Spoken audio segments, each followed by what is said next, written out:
ನಾವು ಇನ್ನು ಮುಂದೆ ಒಳ ಮೀಸಲಾತಿಯಿಂದ ನೇಮಕಾತಿಗಳನ್ನ ಮಾಡಲ್ಲ ಅಂತ ಹೇಳೋದು, ಮತ್ತೆ ನೇಮಕಾತಿಗಳಿಗೆ ಪ್ರಕ್ರಿಯೆಯನ್ನ ಚಾಲನೆ ಕೊಡುವಂಥದ್ದು.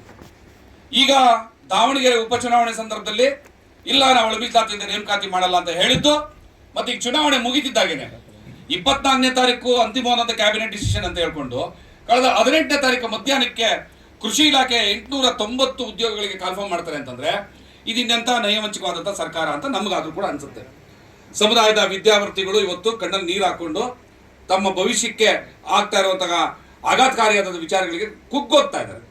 ಸೊ ಹಾಗಾಗಿ ಸರ್ಕಾರಕ್ಕೆ ಈ ಪತ್ರಿಕಾಗೋಷ್ಠಿ ಮೂಲಕ ನಾವೆಲ್ಲರೂ ಕೂಡ ಬೆಳಗ್ಗೆಯಿಂದ ಇಲ್ಲಿವರೆಗೂ ಒಂದು ಸಭೆಯನ್ನು ಮಾಡಿ ಕರ್ನಾಟಕ ರಾಜ್ಯದಾದ್ಯಂತ ಬಂದಿದ್ದಂತಹ ಎಲ್ಲ ಹೋರಾಟಗಾರರು, ವಿದ್ಯಾರ್ಥಿಗಳು, ನಿರುದ್ಯೋಗಿ ಮಿತ್ರರು ಎಲ್ಲರ ಒಂದು ಒಪ್ಪಿಗೆಯನ್ನು ಪಡೆದು ನಾವು ನಾಳೆ ಸರ್ಕಾರ ಏನಾದರೂ ಕೂಡ ಅಂತಿಮವಾದಂತಹ ಸಂಪೂರ್ಣ ಒಳ ಮೀಸಲಾತಿ ಅಂದ್ರೆ ಯಾವುದೋ ಒಂದು ವಿಭಾಗದಲ್ಲಿ ಮೀಸಲಾತಿ ಕೊಡುವಂಥದ್ದಲ್ಲ, ಮೀಸಲಾತಿ ಯಾವ್ಯಾವ ಕ್ಷೇತ್ರದಲ್ಲಿ ಅಲ್ಲೆಲ್ಲಿ ಅನ್ವಯಿಸುತ್ತೋ ಅಲ್ಲೆಲ್ಲವೂ ಕೂಡ ಒಳ ಮೀಸಲಾತಿಯನ್ನು ಜಾರಿಗೊಳಿಸುತ್ತಾಗ ಸಂಪೂರ್ಣ ಮೀಸಲಾತಿಯ ಘೋಷಣೆಯನ್ನ ಸರ್ಕಾರ ಕೊಟ್ಟಿದ್ದೇ ಆದ್ರೆ ನಾವು ಈ ಸರ್ಕಾರಕ್ಕೆ ಒಂದು ಧನ್ಯವಾದವನ್ನು ಹೇಳ್ತೀವಿ. ಏನು ಸಂಭ್ರಮಾಚರಣೆ ಅಲ್ಲ, 1.25 ವರ್ಷ ನಮ್ಮನ್ನು ಸಾಯಿಸಿ ಸಾಯಿಸಿ ಸಾಯಿಸಿ ಕೊನೆಗೆ ಕೊಟ್ಟಿದ್ದಕ್ಕೆ ಅವ್ರಿಗೆ ನಾವು ತುಂಬ ದೊಡ್ಡ ಸನ್ಮಾನ ಮಾಡುವಂಥ ಗರ್ಕಾರಿ ಏನು ಮಾಡ್ತಾ ಇಲ್ಲ, ಸುಪ್ರೀಂ ಕೋರ್ಟ್ ಆದೇಶವನ್ನು ಪಾಲಿಸ್ತಾ ಇದ್ದಾರೆ ಅಷ್ಟೇ. ಒಂದು ಧನ್ಯವಾದ ಹೇಳಲೇಬೇಕಾಗ್ತದೆ, ಹೇಳ್ತೀವಿ ಸರ್ಕಾರಕ್ಕೆ.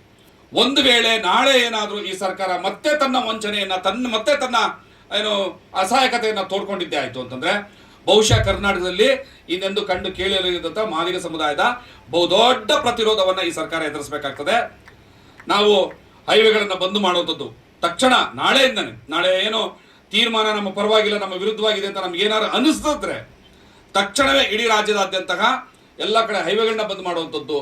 ಸಚಿವರುಗಳಿಗೆ ಎಲ್ಲೇ ಹೋದ್ರು ಗೆರಾವು, ಅವ್ರ ಕಾರ್ಗಳಿಗೆ ಮುಂದೆ ಹೋಗೋದಕ್ಕೆ ಅವಕಾಶ ಇಲ್ಲ. ಬಹುಶಃ ಅವ್ರ ಕಾರ್ ಕಲ್ಲು ಬಿದ್ರು ಕೂಡ ಏನು ಆಶ್ಚರ್ಯ ಇಲ್ಲ. ಅವ್ರ ಮನೆಗಳಿಗೆ ಮುತ್ತಿಗೆ ಹಾಕುವಂಥದ್ದು, ಮುಖ್ಯಮಂತ್ರಿಗಳನ್ನ ಎಲ್ಲೂ ಓಡಾಡಕ್ಕೆ ಬಿಡದೇ ಇರುವಂತಹ ಒಂದು ಪರಿಸ್ಥಿತಿಯನ್ನ ಬಹುಶಃ Z+ ಲೆವೆಲ್ನ ಸೆಕ್ಯೂರಿಟಿ ತಗೊಂಡು ಓಡಾಡಬೇಕಾದ ಪರಿಸ್ಥಿತಿ ಬರಬೇಕಾಗ್ತದೆ. ಅಂತ ಒಂದು ಪರಿಸ್ಥಿತಿಯನ್ನ ಖಂಡಿತವಾಗಲೂ ಮಾದಿಗ ಸಮುದಾಯ ಕರ್ನಾಟಕದಲ್ಲಿ ಸೃಷ್ಟಿ ಮಾಡುತ್ತೆ. ಮತ್ತೆ ಇನ್ನು ಯಾವ್ಯಾವ ರೀತಿಯಾದಂತಹ ಉಗ್ರವಾದಂತಹ ಪ್ರತಿಭಟನೆಗಳು ವ್ಯಕ್ತ ಆಗ್ತದೋ ಗೊತ್ತಿಲ್ಲ. ನಾವುಗಳು ಯಾರು ಕೂಡ ಸಮಾಧಾನ ಕೂತ್ಕೊಳ್ಳೋಕ್ಕಾಗಲ್ಲ. ಈ ಸರ್ಕಾರ ನಮ್ಮನ್ನು ತಗೊಂಡು ಜೈಲಿಗೆ ಹಾಕೋದ್ರ ಚಿಂತೆ ಇಲ್ಲ ನಾವು, ಅಥವಾ ನಮಗೇನು ಗುಂಡಿಟ್ಟು ಚಿಂತೆ ಇಲ್ಲ. ಈ ಹೋರಾಟದಿಂದ 24ನೇ ತಾರೀಕು ಅನ್ಯಾಯ ಆಯಿತು ಅಂದರೆ ಕೈ ಕಟ್ಟಿ ಕೂರಕ್ಕೆ ಸಾಧ್ಯ ಇಲ್ಲ ಅನ್ನೋಂತಹ ವಿಚಾರವನ್ನು ಹೇಳ್ತಾ ಇದ್ದೀವಿ. ಇನ್ನು ಮುಂದುವರೆದಂತೆ ರಾಜ್ಯದ ಯಾವುದೇ ಭಾಗದ ಜಿಲ್ಲೆಗಳಲ್ಲಿ ಯಾವ್ಯಾವುದೇ ರೀತಿಯ ಹೋರಾಟಗಳು ಕೂಡ ನಡೀಬಹುದು. ಯಾಕಂದ್ರೆ ಒಳ ಮೀಸಲಾತಿಯ ಆಕ್ರೋಶ ಅನ್ನೋದು ಹಿಂಗೆ ಮುಡುಗಟ್ಕೊಂಡು ಕೂತಿದೆ. ಅದು ಹೆಂಗೆ ಎಕ್ಸ್ಪ್ಲೋರ್ ಆಗುತ್ತೆ ಅಂತ ಗೊತ್ತಿಲ್ಲ. ಯಾವ ಸ್ವರೂಪದಲ್ಲಾಗತ್ತೆ, ಯಾರಾಗ ಮಾಡ್ತಾರೆ, ಎಲ್ಲಿ ಮಾಡ್ತಾರೆ, ಏನ್ ಮಾಡ್ತಾರೆ ಗೊತ್ತಿಲ್ಲ. ಯಾವ ರೀತಿಯಾದಂಥ ಅಪಾಯಕಾರಿಯಾದಂಥ ಮಟ್ಟಕ್ಕೂ ಕೂಡ ಈ ಪ್ರತಿಭಟನೆ ಹೋಗ್ಬಹುದಾಗುತ್ತದೆ. ಹಾಗಾಗಿ ಸರ್ಕಾರಕ್ಕೆ ಇದೆಲ್ಲ ಅನಾಹುತಗಳಿಗೆ ನೀವೇ ನೇರ ಕಾರಣ ಆಗ್ತೀರಿ. ಇಂಥ ಅನಾಹುತಕ್ಕೆ ನೀವು ಕಾರಣ ಆಗಬಾರದು. ಸಂವಿಧಾನವನ್ನು ಗೌರವಿಸ್ತಾ ಇರೋರು ನಾವು ಅದೇ ರೀತಿಯಾಗಿ ಇರೋದಕ್ಕೆ ಬಿಡಬೇಕು. ಆದರೆ ನಮ್ಮ ಬದುಕುಗಳ ಮೇಲೆ ಪ್ರಹಾರ ಆಯಿತು ಅಂತಂದ್ರೆ ನೀವು ನಿಮ್ಮ ಮುಖಗಳನ್ನ ನೋಡಿಕೊಂಡು ನಾವು ಸುಮ್ಮನೆ ಕೂತ್ಕೊಳ್ಳೋಕ್ಕಾಗಲ್ಲ. ನಿಮ್ಮ ಸರ್ಕಾರ, ಮಾನಗೇಡಿ ಸರ್ಕಾರ ನಿಮ್ಮನ್ನ ತೆಗಿಲೇಬೇಕು ಅನ್ನೋಂಥ ಕೆಲಸಕ್ಕೆ ನಾವು ಇಳಿಲೇಬೇಕಾಗ್ತದೆ ಅನ್ನೋಂಥದ್ದು ಬಹಳ ದೊಡ್ಡ ಅಚಲವಾದಂತಹ ಹೋರಾಟದ ನಿರ್ಧಾರ ಇದಾಗಿದೆ. ಸೊ ಅದನ್ನು ನಿಮ್ಮ ಮುಂದೆ ಹೇಳ್ತಾ ಇದ್ದೀನಿ. ಇನ್ನೂ ಬೇರೆ ಬೇರೆ ಸ್ವರೂಪದ ಹೋರಾಟಗಳು ಹೇಗಿರ್ತವೆ, ನಮ್ಮ ತೀರ್ಮಾನಗಳು ಏನಿರ್ತವೆ.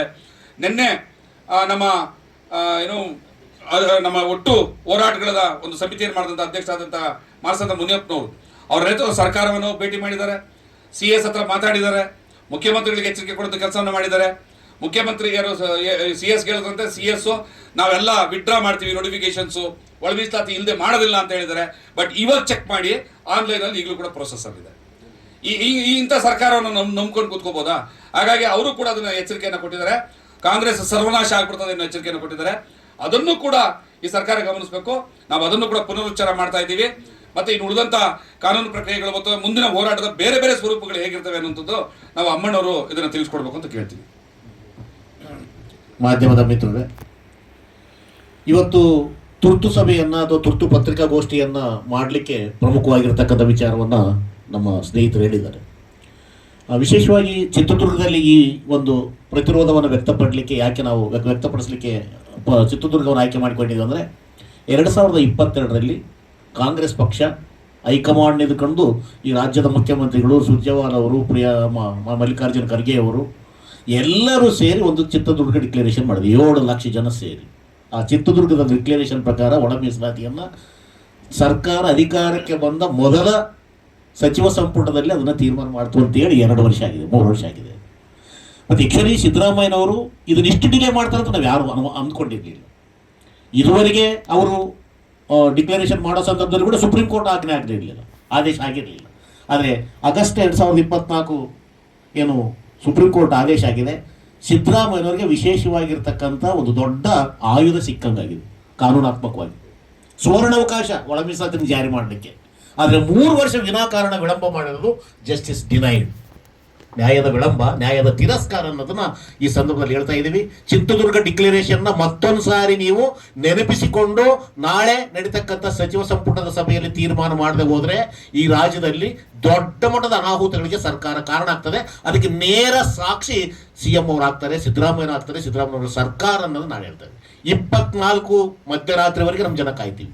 ಯಾಕಂದರೆ ಕ್ಯಾಬಿನೆಟ್ ಸ್ಟಾರ್ಟ್ ಆಗದೆ ಮಧ್ಯಾಹ್ನದಿಂದ.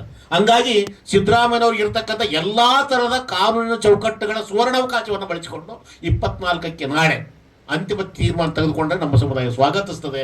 ಇಲ್ಲದೆ ಹೋದರೆ 2018ರಲ್ಲಿ ಸಿದ್ದರಾಮಯ್ಯನವರ ಸರ್ಕಾರವನ್ನು, ಕಾಂಗ್ರೆಸ್ ಪಕ್ಷವನ್ನು ಹೀನಾಯವಾಗಿ ಸೋಲಿಸಿರ್ತಕ್ಕಂಥ ಇತಿಹಾಸವನ್ನು ಮರುಕಳಿಸ್ತದೆ. ಇದನ್ನು ಅವರೇ ಒಪ್ಕೊಂಡಿರೋದು. 2018ರಲ್ಲಿ ಅವ್ರು ಒಪ್ಕೊಂಡಿದ್ದು ಅವರು ಇದೆ. ಡೆಲ್ಲಿಯಲ್ಲಿ ಪತ್ರಿಕಾಗೋಷ್ಠಿಯಲ್ಲಿ ಮಾತಾಡೋ ಕಾಲಕ್ಕೆ ಯಾಕೆ ನೀವು ವೀರಶೈವ ಒಕ್ಕಲಿಗರ ಮೀಸಲಾತಿಯ ಒಂದು ಪ್ರಮಾಣದ ಬಗ್ಗೆ ಕೇಂದ್ರ ಸರ್ಕಾರಕ್ಕೆ ಕಳಿಸಿದಕ್ಕೋಸ್ಕರ ನೀವು ಸೋಲು ಕಂಡಂದ್ರೆ ಹೇಳಿದ್ರು, ಸದಾಶಿವ ಆಯೋಗವನ್ನು ನಿರ್ಲಕ್ಷ್ಯ ಮಾಡಿದ್ರೆ ಸೋಲು ಕಂಡಿದ್ದೀರ. ಈಗ ಭಾಳ ಸ್ಪಷ್ಟವಾಗಿ ಹೇಳ್ತಾ ಇದೀವಿ, ನಾಗಮೋಹನ್ ದಾಸ್ ವರದಿಯನ್ನು ನೆಗ್ಲೆಕ್ಟ್ ಮಾಡಿದ್ರೆ ಖಂಡಿತ ನೀವು ಹೀನಾಯ ಸ್ಥಿತಿಗೆ ತಲುಪಿಸ್ತೀರಿ ಅನ್ನೋದಕ್ಕೋಸ್ಕರ ಚಿತ್ರದುರ್ಗ ಡಿಕ್ಲರೇಷನ್ನ ಇಂಪ್ಲಿಮೆಂಟ್ ಮಾಡೋದಕ್ಕೋಸ್ಕರ ಚಿತ್ರದುರ್ಗದಲ್ಲಿ ಪತ್ರಿಕಾಗೋಷ್ಠಿಯನ್ನು ಮಾಡ್ತಾ ಇದ್ದೀವಿ. ಅದಕ್ಕೋಸ್ಕರ ಮತ್ತೊಂದು ಸಾರಿ ರಾಜ್ಯದ ಎಲ್ಲ ಸಚಿವರಲ್ಲಿ ವಿಜ್ಞಾಪನೆ ಮಾಡ್ತಾ ಇದ್ದೀವಿ, ಸರ್ವೋಚ್ಚ ನ್ಯಾಯಾಲಯದ ಆದೇಶವನ್ನು ತಾವು ಪಾಲಿಸಿ ಹೋದರೆ ತಾವು ಕಾನೂನು ಬಾಹಿರವಾಗಿರ್ತಕ್ಕಂಥ ಒಂದು ಚೌಕಟ್ಟಿಗೆ ಒಳಗೋಗಬೇಕಾಗ್ತದೆ. ಯಾಕಂದರೆ ಕಾನೂನು ಆದೇಶ ಪಾಲನೆ ಮಾಡ್ತಕ್ಕಂಥ ಸಚಿವ ಸಂಪುಟದ ಜವಾಬ್ದಾರಿ. ಈಗಾಗಲೇ ಸುಪ್ರೀಂ ಕೋರ್ಟಲ್ಲಿ, ಹೈಕೋರ್ಟಲ್ಲಿ 17% ಹೆಚ್ಚು ಮಾಡಿರ್ತಕ್ಕಂಥದ್ದು ಒಂದಷ್ಟು ಮಟ್ಟಿಗೆ ಕಾನೂನು ತೊಡಕೊಂಡಿರೋದ್ರಿಂದ 6% ಹೆಚ್ಚಳ ಆಗಿರ್ತಕ್ಕಂಥದ್ದನ್ನು ಪ್ರಿಸರ್ವ್ ಆಗಿಟ್ಟುಕೊಂಡು 15% ಕೊಡ್ಬೋದು ಅಂತ ಹೇಳಿದೆ. ರಿಜೆಕ್ಟ್ ಆಗಿಲ್ಲ. ಅದೇ ಥರ ಅಲೆಮಾರಿಗಳಿಗಾಗಿರ್ತಕ್ಕಂಥ ನ್ಯಾಯ ಆಗಿರ್ಬೋದು ಅಥವಾ ಒಳ ಮೀಸಲಾತಿ ಹಂಚಿಕೆಯಲ್ಲಿ, ರೋಸ್ಟ್ ಹಂಚಿಕೆಯಲ್ಲಿ ಇವತ್ತೇನು ಮೀನಮೇಷ ಮಾಡ್ತಿದ್ರೆ ಅದು ಸಬೂಬಲ್ಲ. ಯಾಕಂದ್ರೆ ಪಕ್ಕದ ತೆಲಂಗಾಣದಲ್ಲಿ ಕಾಂಗ್ರೆಸ್ ಸರ್ಕಾರ ಜಾರಿ ಮಾಡಿದೆ, ಆಂಧ್ರ ಪ್ರದೇಶದಲ್ಲಿ ತೆಲುಗುದೇಶಂ ಸರ್ಕಾರ, NDA ಸರ್ಕಾರ ಒಳ ಮೀಸಲಾತಿನ ಜಾರಿ ಮಾಡಿದೆ, ಹರಿಯಾಣದಲ್ಲಿ ಜಾರಿ ಮಾಡಿದೆ BJP ಸರ್ಕಾರ. BJP, ಕಾಂಗ್ರೆಸ್, ತೆಲುಗುದೇಶಂ ಮಾಡಿರ್ತಕ್ಕಂಥದ್ದನ್ನು ಸಿದ್ದರಾಮಯ್ಯವ್ರು ಮಾಡೋಂಗಿಲ್ಲ ಅಂದರೆ ಖಂಡಿತ ಇದು ದೊಡ್ಡ ಮಟ್ಟದ ಒಂದು ಬೇಜಾರನ್ನು ನಂಬ್ತಾ ಇದ್ದಿದ್ದು. ಅದಕ್ಕೋಸ್ಕರ ಚಿತ್ರದುರ್ಗದ ಡಿಕ್ಲರೇಷನ್ನ ನೆನಪಿಸೋದಕ್ಕೋಸ್ಕರ ಇವತ್ತು ನಮ್ಮ ಸಭೆ ಆಗಿದೆ. ಪ್ರವಾಸಿ ಮಂದಿರದಲ್ಲಿ ಸುಮಾರು 500 ಜನ ಇನ್ನು ಚರ್ಚೆ ಮಾಡ್ತಾ ಇದ್ದಾರೆ. 24ರಿಂದ ಅಕ್ಷರಶಃ ಇಡೀ ಕರ್ನಾಟಕ ರಕ್ತ ಸಿಕ್ತಾಗ್ತದೆ. ಅದಕ್ಕೆ ನೇರ ಹೊಣೆ ಸಿದ್ದರಾಮಯ್ಯವ್ರು ಆಗ್ತಾರೆ ಅಂತ ಈ ಸಂದರ್ಭದಲ್ಲಿ ಹೇಳಲಿಕ್ಕೆ ಇಷ್ಟಪಡ್ತೀವಿ. ಅದಕ್ಕೋಸ್ಕರ ಇಡೀ ರಾಜ್ಯದ ಜನತೆಗೆ ನಾವು ನಾಳೆಯಿಂದ ಈ ತೀರ್ಮಾನ ನಮ್ಮ ಪರವಾಗಿದ್ರೆ ಸ್ವಾಗತ. ಒಂದು ವೇಳೆ ತೀರ್ಮಾನ ನಮ್ಮ ವಿರುದ್ಧ ಆದರೆ, ಸಂಪೂರ್ಣ ಸಮಗ್ರ ಮೀಸಲಾತಿಯನ್ನು ಜಾರಿ ಮಾಡದೆ ಹೋದರೆ ಇಡೀ ರಾಜ್ಯಾದ್ಯಂತ ಜೈಲು ಬರೋ ಚಳವಳಿಯನ್ನು ತೀರ್ಮಾನ ಮಾಡಿದ್ದೀವಿ. ಆ ಜೈಲು ಬರೋ ಮತ್ತು ಯಾವ್ಯಾವ ಥರದ ಬರೋಗಳಾಗ್ತದೋ, ಯಾವ ಥರದ ಸರ್ಕಾರಕ್ಕೆ ಇಕ್ಕಟ್ಟು ಸಿಗಿಸ್ತದೋ ಅದನ್ನು ನೇರ ಜವಾಬ್ದಾರಿಯನ್ನು ಸಿದ್ದರಾಮಯ್ಯನವರು ಅನುಭವಿಸಬೇಕಾಗ್ತದೆ. ಎಲ್ರಿಗೂ ನಮಸ್ಕಾರ. ತಮಗೆಲ್ಲ ಗೊತ್ತಿರೋ ಹಾಗೆ ಪರಿಶಿಷ್ಟ ಜಾತಿನಲ್ಲಿ ಮಾದಿಗ ಸಮಾಜನೇ ಜನಸಂಖ್ಯೆಯಲ್ಲಿ ಇವತ್ತು ನಂಬರ್ 1 ಸ್ಥಾನದಲ್ಲಿರೋದು.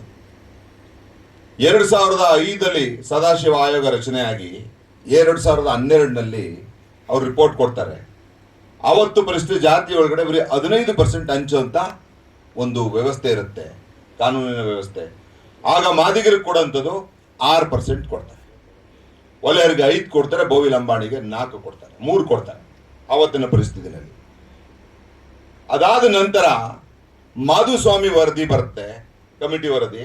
ಅಲ್ಲೂ ಸಹ ಅದು ಏನು, ಮಾಧುಸ್ವಾಮಿ ವರದಿ ಬರುವಾಗ 15%ಇಂದ 17%ಗೆ ಎನ್ಹಾನ್ಸ್ ಆಗಿರುತ್ತೆ ರಿಸರ್ವೇಶನ್. ಆಗ್ಲೂ ಸಹ ಮಾದಿಗ ಸಮಾಜಕ್ಕೆ 6% ಕೊಡ್ತಾರೆ.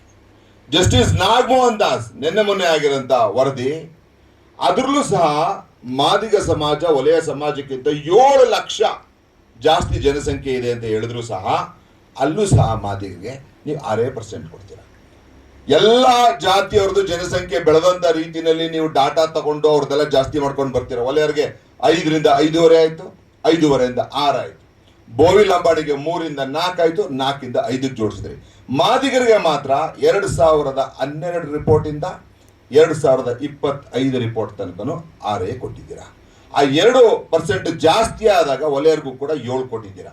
ನಮ್ಮ ಆಗ್ರಹ ಈ ಪತ್ರಿಕಾಗೋಷ್ಠಿ ಮುಖೇನ, ನಾಳೆ ಒಳ ಮೀಸಲಾತಿ ತೀರ್ಮಾನ ಏನಾಗ್ತಾ ಇದೆ, ಮಾದಿಗ ಸಮಾಜಕ್ಕೆ ಮೊದಲು 6% ಕೊಡಬೇಕು. 15% ಇಂದ 17% ತನಕನೂ 6% ಇರೋದ್ರಿಂದ 6% ಮಾದಿಗ ಸಮಾಜಕ್ಕೆ ಕೊಡಬೇಕು. ಇನ್ನು 2% ಏನು ಕೋರ್ಟ್ ಹೋಲ್ಡ್ ಅಲ್ಲಿ ಇಟ್ಕೊಂಡಿದೆ ಅಂತ ಹೇಳಿದೆ, ಆ ಹೋಲ್ಡ್ ತೀರ್ಮಾನ ಆದ್ಮೇಲೆ ಅದನ್ನ ವಲಯ ಸಮಾಜಕ್ಕೆ ಬೋವಿ ಲಂಬಾಣಿಗೆ ಹಂಚಬೇಕು. ಯಾಕಂದ್ರೆ ಮೊದಲನೇ ರಿಪೋರ್ಟ್ ಇಂದ ಕೊನೆ ರಿಪೋರ್ಟ್ ತನಕ ನಾವು 6 ಇದೀವಿ. ಇವ್ರು ಯಾರು ಇರ್ಲಿಲ್ಲ 6. ಇವ್ರಿಗೆ ಕಮ್ಮಿ ಮಾಡಿದ್ರೆ ಅದಕ್ಕೆ ನ್ಯಾಯ ಇದೆ.